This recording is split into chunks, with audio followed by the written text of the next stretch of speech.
Students welcome to my channel geography with Rumpa.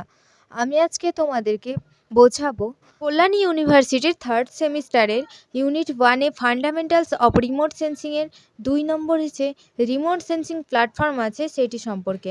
প্ল্যাটফর্মের শ্রেণীবিভাগ এবং প্ল্যাটফর্ম কি সেটা বোঝাবো। শুরু করছি আজকের ক্লাস। আগে জেনে নিই এখান থেকে কি কি কোশ্চেন হতে পারে।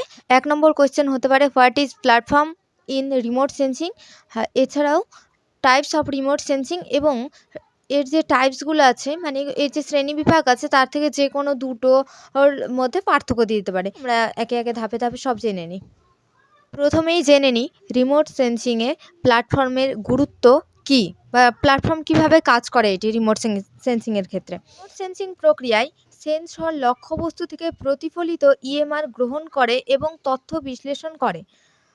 লক্ষ্যবস্তু থেকে প্রতিফলিত ইএমআর এই যে ইএমআর গ্রহণ করার জন্য সেন্সরকে বা ক্যামেরাকে একটি নির্দিষ্ট স্থানে থাকতে হয়। যে স্থানে থেকে ক্যামেরা সেই ভূপৃষ্ঠে যে বস্তুটাকে ছবি তোলে সেখান থেকে তথ্য সংগ্রহ করে। যে স্থানে থেকে সেই ছবিটা তোলে সেই জায়গাটাকে প্ল্যাটফর্ম বলা হয়। ঠিক আছে? তো এর গুরুত্ব কী? না, যদি কোনো প্ল্যাটফর্ম নাই থাকে তাহলে ক্যামেরা রাখবোই বা কোথায়, বা সেন্সর থাকবেই বা কোথায়, আর সেখান থেকে তথ্য সংগ্রহ করবে কীভাবে। সহজভাবে বললে রিমোট সেন্সিং ব্যবস্থায় প্ল্যাটফর্ম হলো এমন একটি গুরুত্বপূর্ণ অংশ যেখানে সেন্সর ছাড়াও রিমোট সেন্সিং ব্যবস্থা প্রয়োজনে বিভিন্ন যন্ত্রাংশগুলিকে মঞ্চস্থ করা হয়, মানে ওখানে রাখা হয়। এই স্থান থেকে সেন্সর লক্ষ্যবস্তু সম্পর্কিত তথ্য গ্রহণ করতে পারে বা সংগ্রহ করতে পারে। ঠিক আছে? এবার চলো জেনে নেওয়া যাক এর টাইপসগুলি কী কী।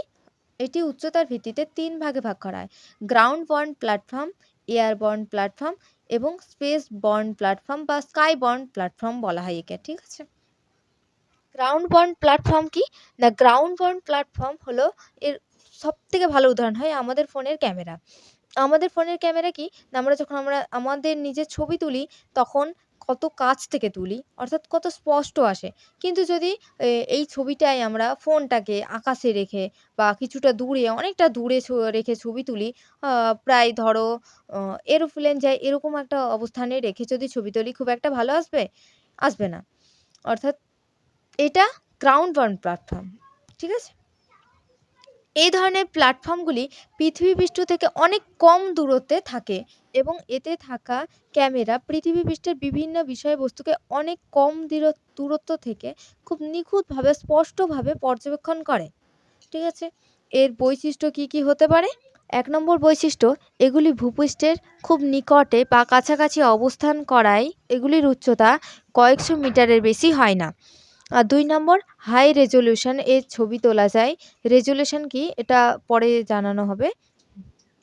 3 নম্বর, এক্ষেত্রে তথ্য সংগ্রহের জন্য অর্থাৎ খরচ অনেক কম হয় এবং অল্প জায়গা এটি কভার করতে পারে। যেহেতু কাছে থেকে তোলা হয় তাই অল্প জায়গা কভার করা হয়। তোমরা জানো দূর থেকে তোলা হলে অনেক জায়গা কভার করা যায়, কিন্তু কোনো জায়গা কাছ থেকে তোলা হলে অল্প জায়গার মধ্যেই তোলা যায়। এরপরে আসছি এয়ারবর্ন প্ল্যাটফর্ম। এয়ারবর্ন প্ল্যাটফর্ম কি?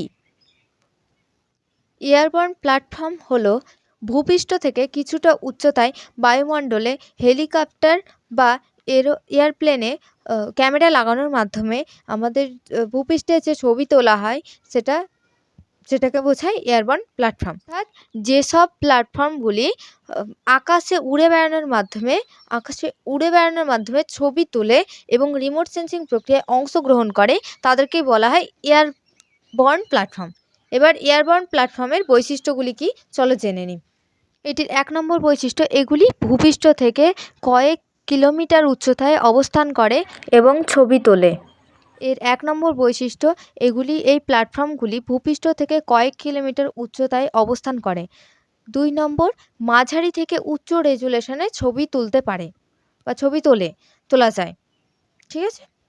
3 নম্বর, খরচের দিক থেকে এই প্ল্যাটফর্মগুলি গ্রাউন্ড প্ল্যাটফর্মের তুলনায় বেশি হয়। ঠিক আছে?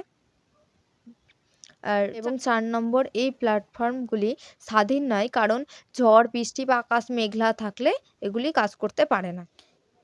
এছাড়াও 5 নম্বর, এগুলি যেহেতু গ্রাউন্ড পয়েন্ট প্ল্যাটফর্ম থেকে কিছুটা উঁচুতে অবস্থান করে ছবি তোলে, তাই গ্রাউন্ড পয়েন্ট প্ল্যাটফর্মের তুলনায় এর এরিয়া কভারেজ মানে ছবি তোলার যে জায়গাটা, যতটা জায়গা গ্রাউন্ড পয়েন্ট প্ল্যাটফর্ম তুলতে পারে, এর এরিয়া কভারেজ গ্রাউন্ড পয়েন্ট প্ল্যাটফর্মের তুলনায় বেশি। কেননা গ্রাউন্ড পয়েন্ট প্ল্যাটফর্ম থেকে এটা উঁচুতে অবস্থান করছে, তাই স্বাভাবিক ছবিও অনেক দূর দিয়ে তুলতে পারবে, তাই এর এরিয়া কভারেজ বেশি। 5 নম্বর বৈশিষ্ট্য এটা হলো। ব্যাস, এবার স্পেস বর্ন প্ল্যাটফর্ম কি তা জেনে নিই চলো। যেসব প্ল্যাটফর্মগুলি ভূপৃষ্ঠ থেকে কয়েকশো কিলোমিটার থেকে কয়েক হাজার কিলোমিটার পর্যন্ত উচ্চতায় অবস্থান করে আমাদের ভূপৃষ্ঠের কোনো বস্তুর ছবি তোলে এবং তথ্য সংগ্রহ করে, সেগুলিকে বলা হয় স্পেস বর্ন প্ল্যাটফর্ম। এর উদাহরণ হতে পারে যেমন স্যাটেলাইট। এর বৈশিষ্ট্যগুলি কি কি না, 1 নম্বর বৈশিষ্ট্য হলো প্ল্যাটফর্মগুলি প্রায় 700 কিলোমিটার থেকে 36,000 কিলোমিটার উচ্চতায় অবস্থান করে। এর এরিয়া কভারেজ সব থেকে বেশি হয়, অনেক বেশি মানে অনেক বেশি, আর এক্ষেত্রে খরচও অনেক বেশি হয়। এবং 3 নম্বর হচ্ছে, যেহেতু এটি অনেক উঁচু থেকে ছবি তোলা হয় তাই এর রেজলিউশন অনেক কম হয়, কিন্তু বর্তমানে প্রযুক্তিবিদ্যার উন্নতির কারণে বিভিন্ন স্যাটেলাইটগুলি এখন উচ্চ রেজলিউশন যুক্ত সেন্সর ব্যবহার করে, তাই এর রেজলিউশন এখন বেশি হয়। ঠিক আছে। আর 4 নম্বর, এই প্ল্যাটফর্মগুলি পরিচালনার ক্ষেত্রে খরচ সবচেয়ে বেশি হয়। প্ল্যাটফর্ম কি সেটা লেখার পরে একটা ছবি দেওয়া যেতে পারে, আমি স্ক্রিনে দিয়ে দিচ্ছি। তারপরে প্ল্যাটফর্মের যে শ্রেণী বললাম, বিভিন্ন টাইপস দিলাম, তারও একটা ছবি হতে পারে। তো আমি আঁকিয়েছি নিচে, আমি সেটা তোমাদেরকে স্ক্রিনে দেখিয়ে দিই, তোমরা এঁকে নিবে। তাহলে ভূগোল তো ছবি ছাড়া ভূগোল হয় না, জানো, যেমন লবণ ছাড়া তরকারি হয় না, ভূগোল ছাড়া ছবি ছাড়া ভূগোল হয় না। আমাদের যদি এই নোটসটা কারো প্রয়োজন হয় তো আমার Instagram account geography with Rumpa গিয়ে সার্চ করতে পারো, বা আমি তোমাদেরকে ডেসক্রিপশন বক্সে লিঙ্ক দিয়ে দিচ্ছি, তোমরা আমার সঙ্গে কন্ট্যাক্ট করে নোটসটি তোমরা নিয়ে নিতে পারো। আমার ক্লাস ভালো লাগলে অবশ্যই সাবস্ক্রাইব করবে, আর কারো কোনো কোয়েশ্চেন থাকলে অবশ্যই আমাকে জানাবে, আমি চেষ্টা করব যতটা পারবো তোমাদের হেল্প করার। সবাই ভালো থাকবে, সুস্থ থাকবে, ধন্যবাদ।